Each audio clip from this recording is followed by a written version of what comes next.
وعلیکم السلام ورحمۃ اللہ وبرکاتہ۔ محترم بھائی، قرآن پاک کے اوپر سے دیکھ کے امام نماز تراویح پڑھا سکتا ہے، یعنی امام جو ہے وہ مصحف سے دیکھ کے پڑھ سکتا ہے قرآن؟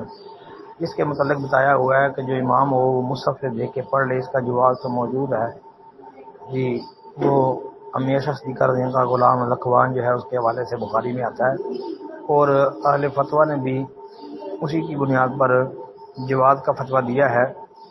باقی یہ جو آپ نے روایتیں بیان کی ہیں کتاب المصاحف ابن ابی داود کی، تو بھائی اس کی سند بھی آپ بتائیں نا، سند پیش کر دیں۔ ایک تو یہ بات یاد رکھیں کہ اس کی سند آئے گی سامنے تو پھر انشاءاللہ اس پر بات کر لیں گے۔ ایک بات، دلیل نمبر 2، جو مجاہد رحمہ اللہ کا قول آپ نے درج کیا ہے، تو اب یہ دیکھیں مصنف ابن ابی شیبہ کے اندر مجاہد سے اوپر سند موجود ہوگی یقیناً، تو اگر تو اس کے اوپر وہ لیث بن ابی سلیم ہے تو وہ ضعیف ہے، جیسا کہ عام طور پہ ہوتا ہے۔ پھر آگے دلیل نمبر 3، قتادہ سعید بن مسیب سے نقل کرتے ہیں، اگر تو قتادہ یہ ان سے بیان کر رہے ہیں اور واقعی ان سے بیان کر رہے ہیں تو یہ سند ضعیف ہے۔ پھر آگے وہی بات آ گئی، وہ لیث عن مجاہد، تو لیث جو ہے یہ ضعیف بھی ہے اور مدلس بھی ہے، لہذا یہ سند بھی ضعیف ہے۔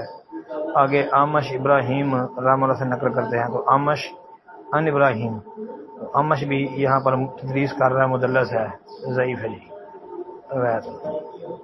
یہ خطیب بغدادی کی تاریخ بغداد والی، یہ عمار بن یاسر رضی اللہ عنہ جو ہے ان کا اثر، اس کی سند بھی سامنے آئے گی تو پھر انشاءاللہ بتائیں گے۔